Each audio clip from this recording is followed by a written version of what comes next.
Hi, I'm Steve Casely from CBT Nuggets, and this nugget is the second in the series, Tools and Techniques, where this nugget is focused on agile planning, agile monitoring, and agile adapting.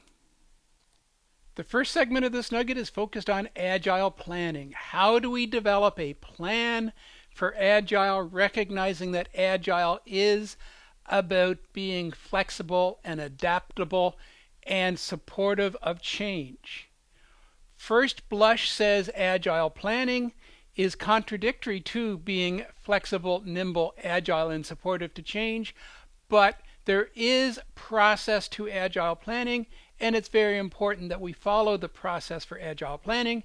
Agile planning starts with the creation of a project product vision.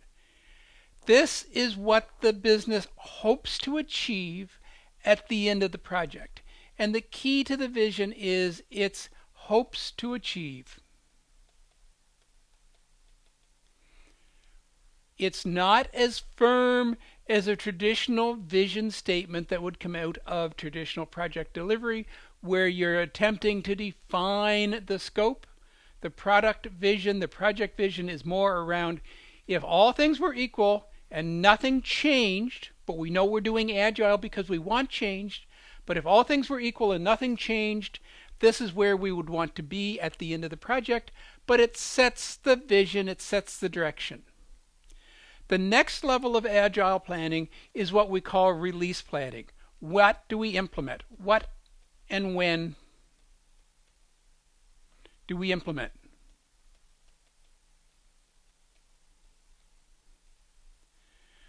Recognizing that every time we develop a piece of code in Agile, it should be production ready, it should be fully functional, but recognizing that implementing individual modules is far too expensive and far too much overhead, that we will typically combine multiple modules, probably multiple iterations, into a release. So release planning is all about defining what it is, what business functions, provide enough value that we want to get it into production and let the business start using it, and how often do we want to start the implementation process to achieve business value. Our next level of planning is this generic, and I'm going to use the word dumping ground, and I don't mean that in a negative sense, but this generic dumping ground where we place everything that needs to be done. And we introduce this term called the user story. And a user story is a piece of functionality that the business wants, and the product backlog is simply the location where every user story, as it's dreamed up, as it evolves, is stored in the product backlog. So the product backlog is going to be very large and is going to be very nimble, because the stories, everything that needs to be done, is going to allow for change. And finally, our last level of agile planning is this thing called the iteration backlog, where we select specific stories from the backlog and we say these are the 15 stories to be worked on now, to be done now.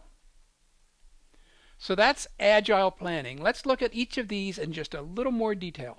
And as discussed, the first step in the product planning is the product vision, and it's the simple statement of the desired end state.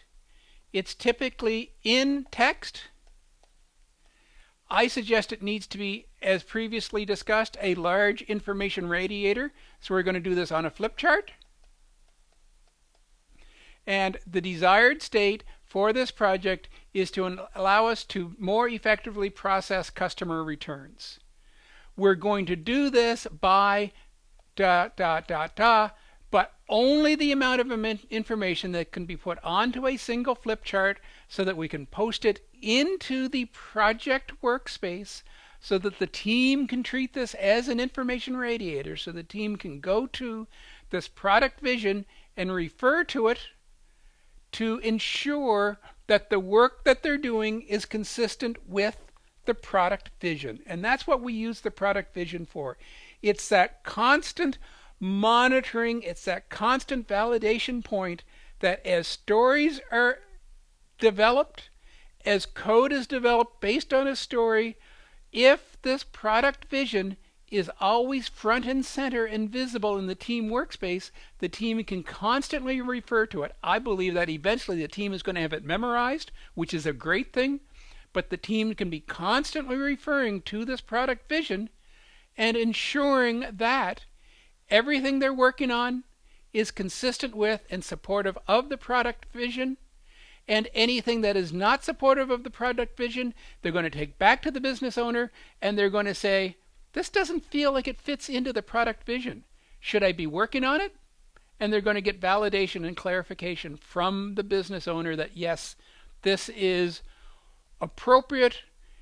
It supports the product vision in this way, or probably more appropriately, the product owner is going to say, yeah, you're right. That story really doesn't belong. Thanks for pointing it out to me. And they're going to remove it from our backlog. And our next level of project direction we're going to get from our business owner is the release plan. So the first thing we're going to ask for is that product vision.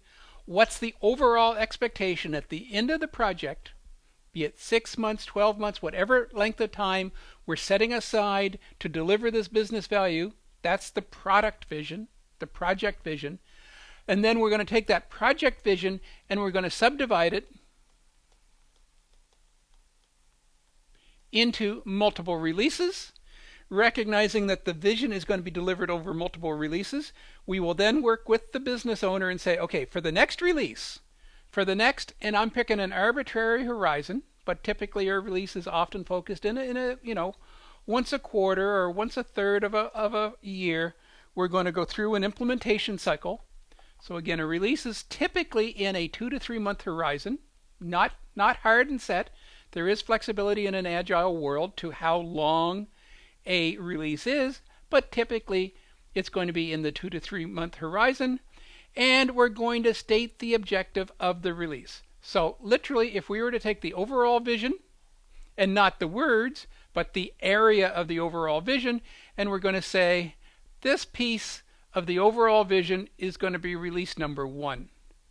And release number 1 vision objective is going to be to support customer maintenance, where a future release is going to be support product maintenance, and another release is going to be to support enhanced customer maintenance, and another process of the next release is going to be to support the annual reconciliation process. So we're going to state the objective of the release, which is then going to be used to identify the subject area for the stories. So then as we're going through and determining which stories are going to be appropriate for inclusion in the release, only stories that are related to supporting of customer maintenance are going to be eligible candidates for inclusion into this particular release, or at least they would be the typical ideal candidates for inclusion into this particular release. Obviously, our business owner, as we're going to see in a few minutes when we get into release and iteration planning, has total power to determine what stories are going to be completed. But generally speaking, the release plan allows us to identify the subject area to, again, help the team validate that the story they picked up, this story is related to supporting product support. Product support has nothing to do with customer maintenance. Take it back to the business owner. Doesn't feel like it fits into this particular release. Product owner is going to say, yeah, you're right, but this particular story has extremely high business value, so I would still like to complete it. Or the product owner, again, is going to probably more appropriately say, yes, you're right, thank you for pointing that out. Let's put it back into the backlog for consideration for release number 2, and let's move on and focus on the stories that we're going to complete over this next 2 to 3 month horizon, and is going to provide us with implementable business function all around providing support for this particular release approach, which is customer maintenance. And the next aspect to agile planning is really no more than a big cork board or a big whiteboard. And if you can excuse my poor drawing capabilities here, we simply take this large cork board, we post it in our project space. I believe we need to provide a degree of separation to provide better planning and management of the backlog. And the backlog is nothing more than a bunch of user stories. So each of these little rectangles represent a user story with the expectation that a user story is printed onto a standard 3.5 by 5 index card, and we post it into the product backlog. So I'm saying these are iteration ready stories. These are stories that are fully reviewed and fully ready to be selected for the next iteration for development, provided of course that they fit within the expectations of what the release is going to accomplish. So if these three stories that I've circled are consistent with customer maintenance and this story is related to product maintenance, it's going to stay in this state for some time, but it's there and ready. The rest of these stories are stories that still need some work. So a business story, these are stories that the business has dreamt up. Dreamt up is probably the wrong word, but business stories that have been identified, but they're not complete. They need more definition. They need a definition of done. They just need a little more work before we're ready to take them off of that piece of the corkboard and move them over to iteration ready. Or we have this thing called epics. And an epic is simply a large story that with a little bit of effort is going to decompose. So we take our large epic and we're going to decompose it into a number of stories. And depending on the effort we put into it as we're doing the decomposition, we may be moving them up to the not complete, or some of the stories may in fact move all the way over to the iteration ready approach. We're going to have some documentation stories. This is a request that we need a formal user's guide. And the creation of a user story and putting it into documentation says, I'm going to get a team member. I'm going to need a team member to spend some time creating documentation. And similar, these are requests to get team members to spend some time generating specific training material that's going to be used to support the software when it goes live. Technology debt and team stories we'll cover later in this Nugget series. These are part of general Agile development principles, but these are additional stories that the team has identified for process and product and software improvements.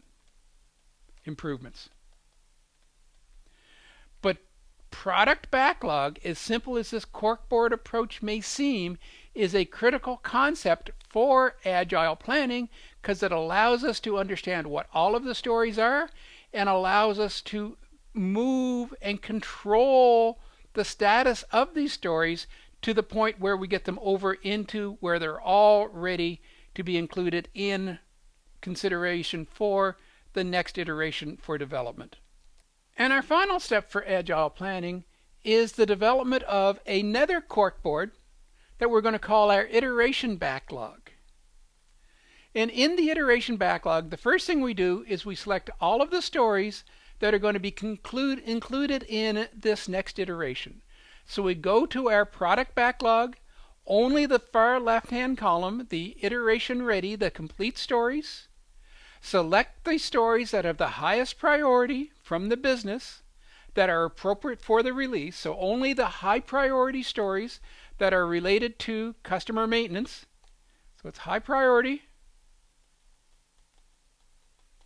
that are appropriate for the release and that are of the appropriate size that can be completed in an iteration. And we'll get into iteration planning in more detail in a future nugget, but let's assume that we have a basic principle that we can complete 6 stories of work in an iteration. So we simply select the next 6 stories that are of the highest priority that are release ready, and these are the candidates for the iteration. And then as we work through our iteration planning, our resources select their stories. So resource number 1 says, I would like to work on story number 1, and I believe I also will have capacity to work on story number 6. Resource number 2 picks the huge story says, I'll work on story number 2. It's a really big, complex one. Resource number 3 says, well, number 3 is really not appropriate for me. It's not within my defined skill set, but I'd love to take on story number 4 and story number 5. And lo and behold, resource number 4 says, well, that's perfect because I have exactly the right skills to allow me to do story number 3, and makes it known that if resource number 1 has any interest, they could also participate in working on story number 6. So in the planning process says, I know you took it, but I'm ready to help you. So as we work through the plan, resource number 1 says, well, I'm going to start on story number 1 now, and 2, and we simply move the stories. We put 6 down here. We're going to migrate it down to here. And eventually, when we're all done, and the iteration is all done, all 6 stories are 1, 6, 2, 4, 5, and 3 get moved over to the done process. So that's Agile planning. We do plan with Agile. We simply don't plan for the same long term that we do in iteration planning, or what limited long-term planning we do in terms of our vision is, if all were perfect, this is where I want to be, but I know it's going to change. Our medium-term planning is, in a perfect world, I want to have everything related to customer maintenance done over the next 2 to 3 months, but I'll accept change. And then our very short-term focus is an iteration for the next 2 weeks. Here's the work I'm going to do, and here's how I'm going to plan and manage that work through these 2 weeks. No software, no scheduling, everything highly tactile, everything based on high visibility throughout the project team. So with our plans laid out, we go into our iteration, and we're going to monitor in an agile way our activities against our specific iteration plan. And when I say we monitor in an agile way, we're going to monitor very, very carefully the work within the iteration, but we're going to have far less attention, if any attention, to the medium and the long-term approaches, where the focus is really on what are we doing today, what are we going to do tomorrow, and is this going to allow us to be successful in completing all of the 6 stories that we selected for completion as part of this iteration. And our main monitoring tool is this thing we've talked about already, the daily meeting, that 15-minute stand-up meeting everybody must attend, and everybody says, here's what I worked on since yesterday. I did the analysis for story number 1. I began the design for story number 4. I began the testing for story number 6. Here's what I plan to do tomorrow. I'm going to move into analysis. I feel I'm not going to have the capacity to work on story number 6. Team member 4, you said you wanted to do it, and so on. Very, very, very focused on the specific stories identified for the iteration and the movement of those stories through our iteration backlog. In order to ensure the visibility of everything that's happening within our release, Agile suggests we need to have information radiators, and as already discussed, information radiators are nothing more than highly visible indicators of the project's success. And the most common of the information radiators is a burn down chart, which simply reflects how well we're doing against our plan to complete all of the stories within our iteration. We will have some attention to the release. So within this sprint, we're going to track how well this iteration or sprint is moving towards satisfying our expectations for the release. And another alternative for truly valuable information radiators, and I struggled with whether introducing this concept of the Kanban board is a monitoring activity or a planning activity, because it's really both. But because of it has a lot of similarities with our backlog that we've already discussed in planning, I chose to move the Kanban board forward into monitoring. But before we get into Kanban, I wanted to show you a sample of a burn down chart. And here's my burn down chart for my particular sprint. I planned to do 45 story points. Now I realize I've introduced a new term. All along I've been talking about the story. We're going to do 6 stories in this sprint.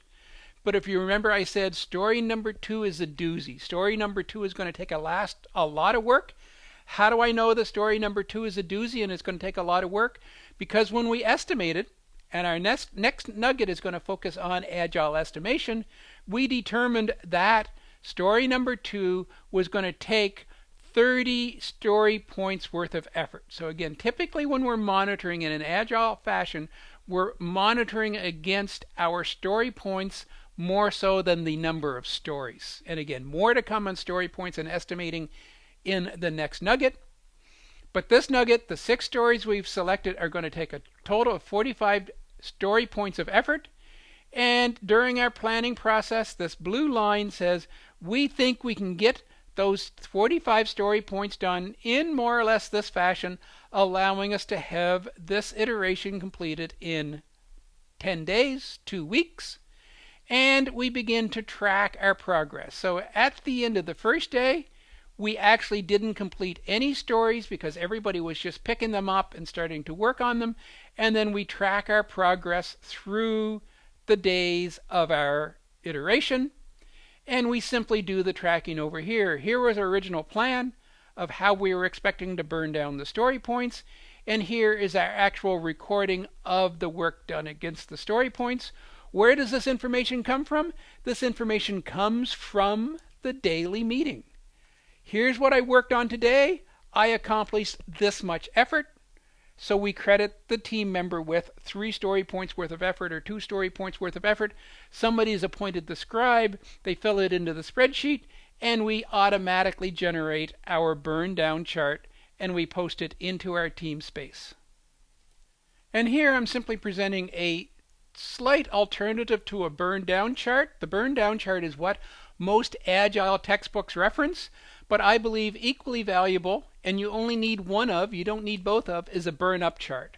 And to me, the difference between a burn down chart and a burn up chart is your basic philosophy on life. Are you a glass half empty person, or are you a glass half full person?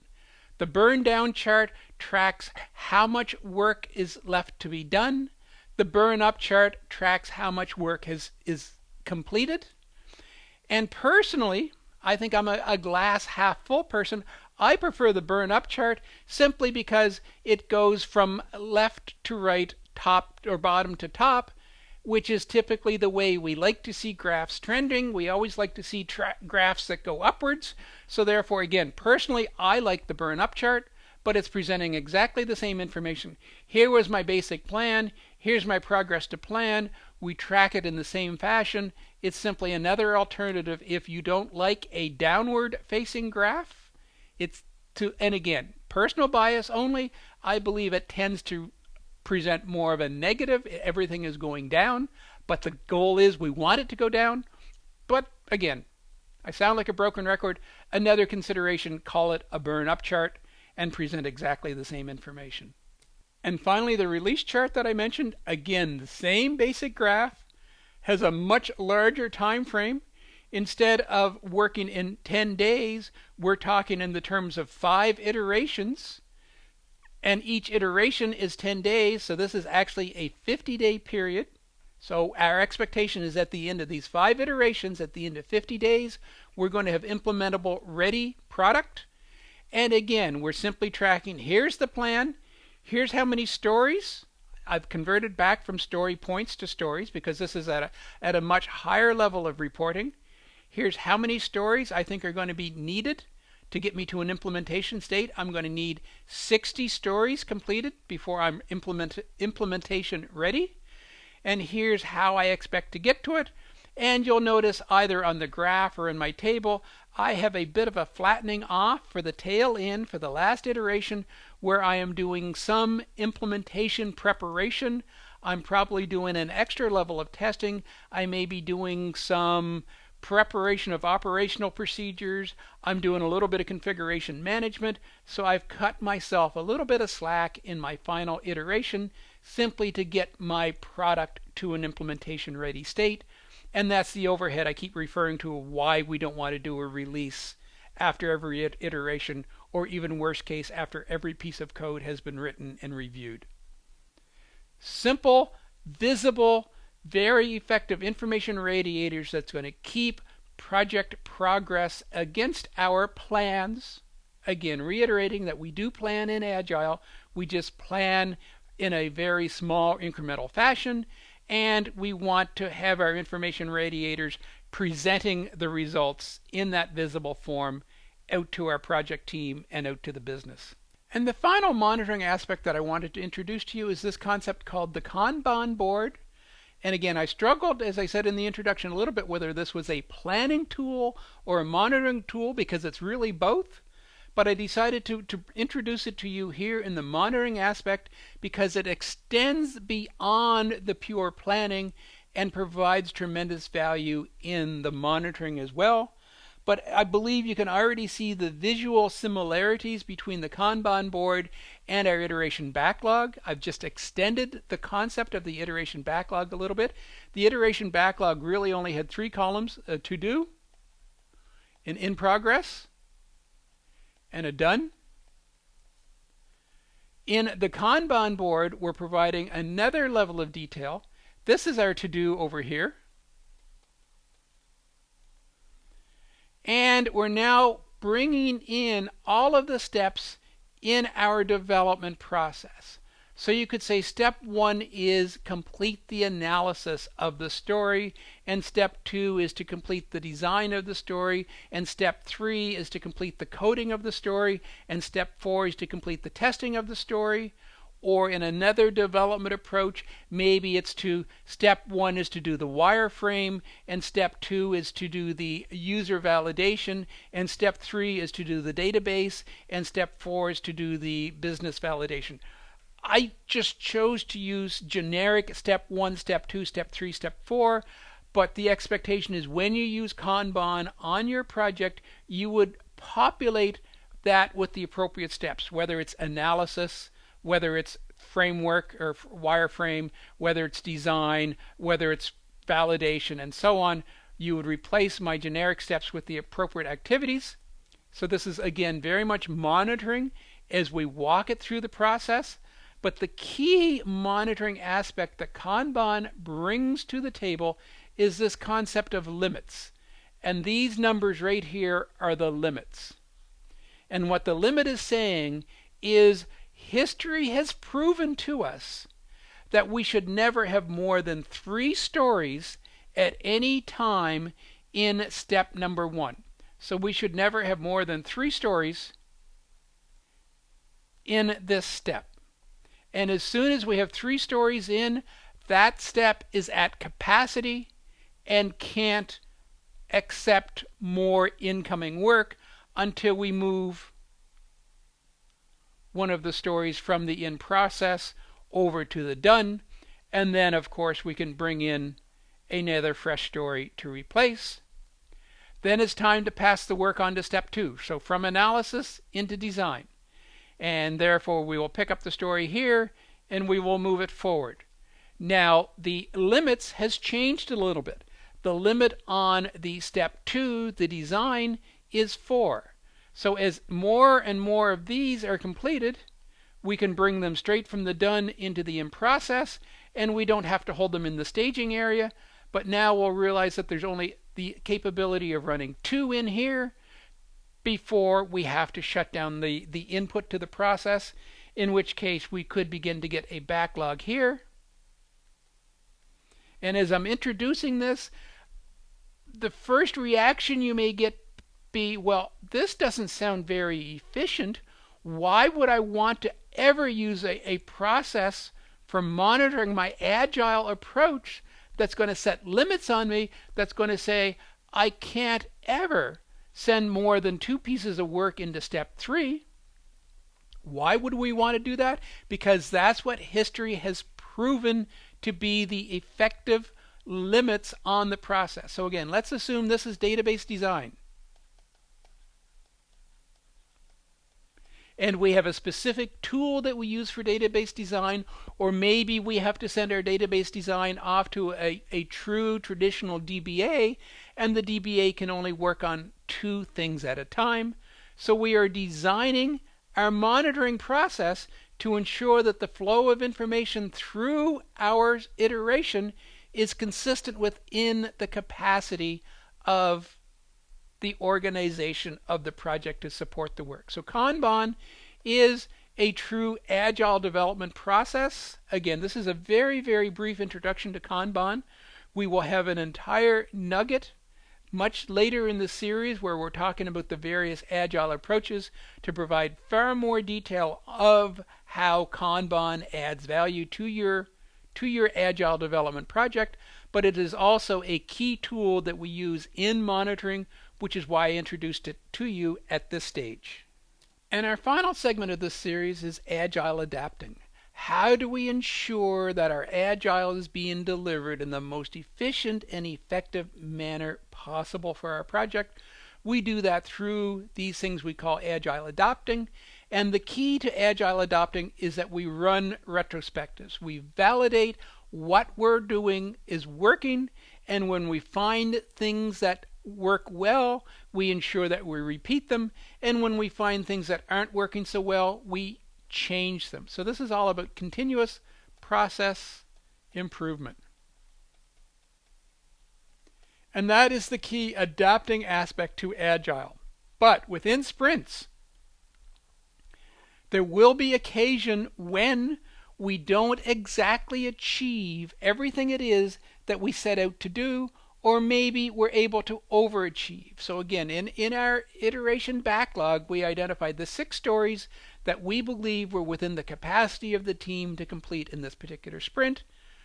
If the sprint evolves and we're doing our burn down, burn up charts and we're exceeding our plan, we may be able to add more stories in. We may be able to add a 7th or an 8th story into our iteration.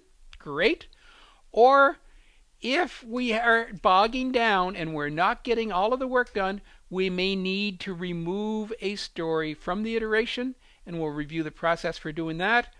And something we don't like to consider in an agile world is we'll discuss the process for canceling the iteration, and finally we'll have a brief look at overall process tailoring.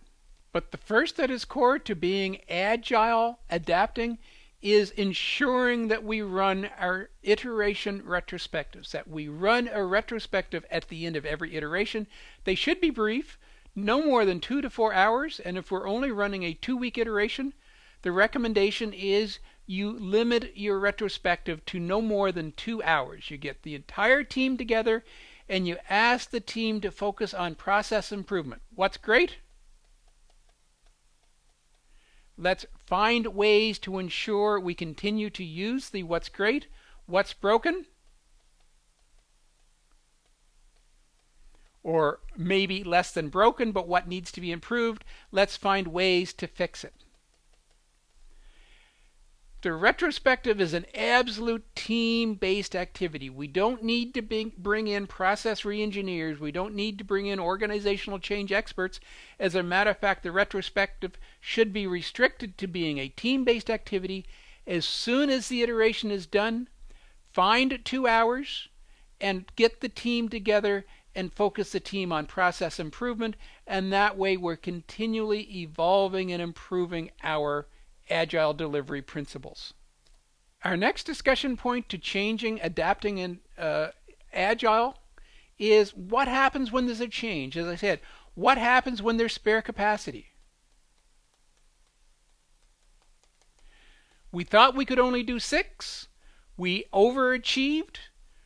The team has the absolute right to add stories to ensure that they're delivering the maximum value to the business within every iteration.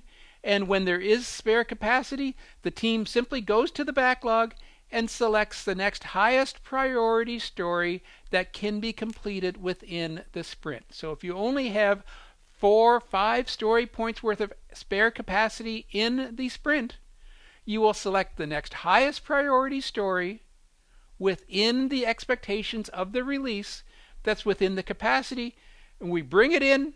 We don't even need to go to the business owner. We simply select the next story. It's already been prioritized, and we add it to our backlog, and we begin work on it, and we have an ecstatic business owner because we have over-delivered.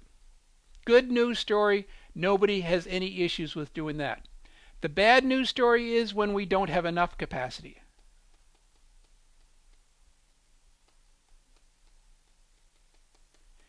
Our estimation was wrong. The story proved to be a little gnarlier than we expected, and we need to remove stories.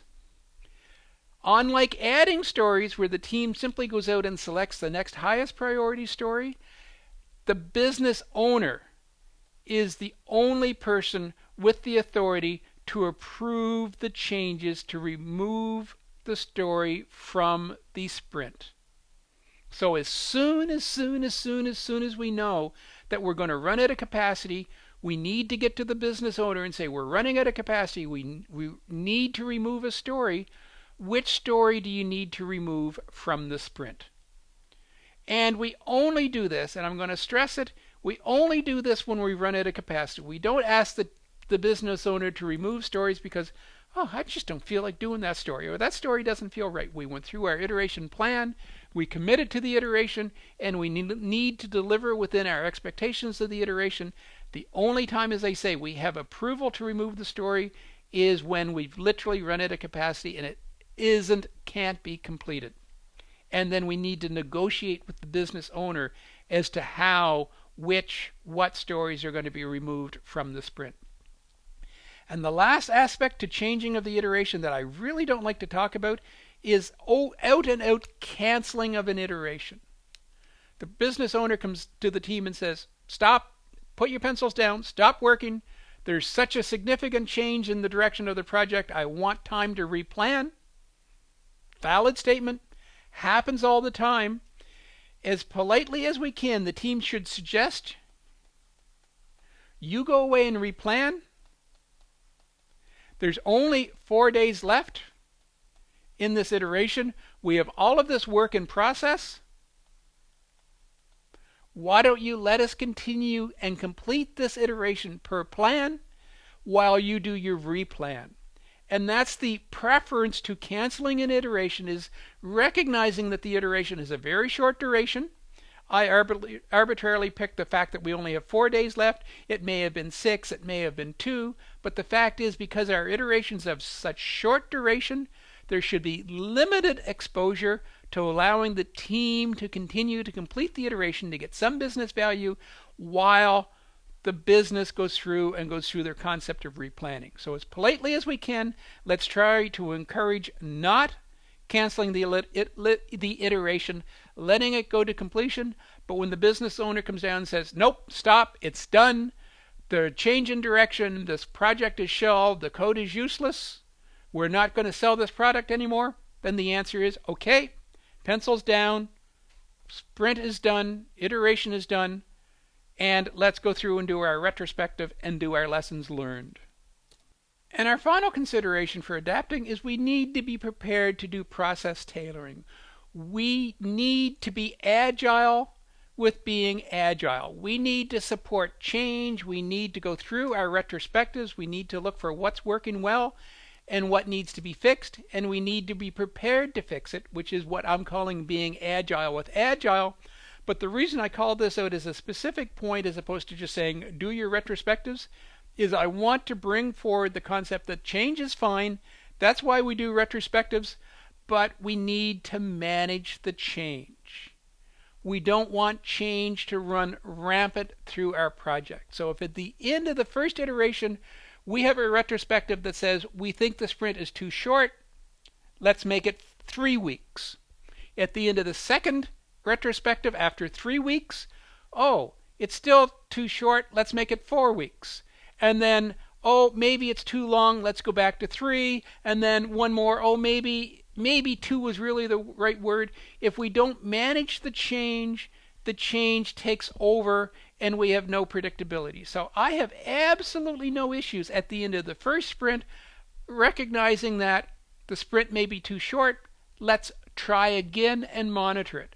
At the end of the second sprint, what's our retrospective? Still feels a little too short. Let's try one more. And after 3 tries of running a 2-week sprint saying, yep, 2 weeks is too short, what's a better time? Let's try 3, let's try 4, pick a number and try it for 3 or 4 or 5 sprints and make sure that when we introduce change, it's well thought out, sound change as opposed to reactive change. So as I say, let's do process tailoring, let's be agile with agile, but let's manage the change so that we're making sure we're still maintaining some predictability while still fostering an environment for process improvement. This concludes our second nugget in the tools and techniques section of the exam. This nugget was focused on planning, monitoring, and adapting.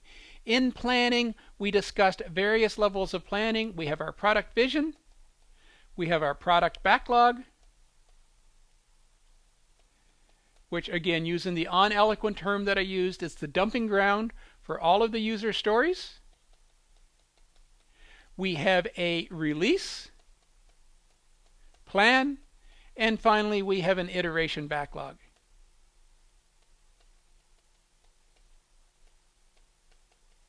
So the vision provides the overall direction for the project. The backlogs provides the vision for the next 2 to 3 months, even 4 months. The product backlog is the dumping ground where all of the user stories that are ever going to be delivered for the project are captured and managed. And finally, we have the iteration backlog where we select the specific stories that are going to be delivered in the next iteration, in the next 2-week development cycle, which leads us into the monitoring process where we have our information radiators, where the most relevant of the information radiators is the burn down chart, where we're simply tracking our progress from everything from 0 work completed to 100% work completed through the life of our iteration. And the key to our information radiators and monitoring is that it is visible. We introduced a new monitoring process called the Kanban board, which we'll provide far more detail on in a later nugget in the series. And finally, we wrapped up with a process of adapting, where we need to do our process improvement.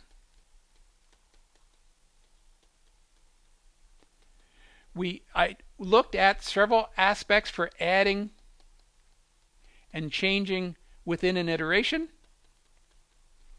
where the expectation is the amount of adding and changing within an iteration is very limited because the iteration has such a short time frame, i.e. 2 weeks, 3 weeks.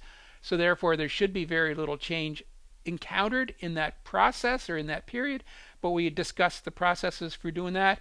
And finally we talked about the principles of being agile,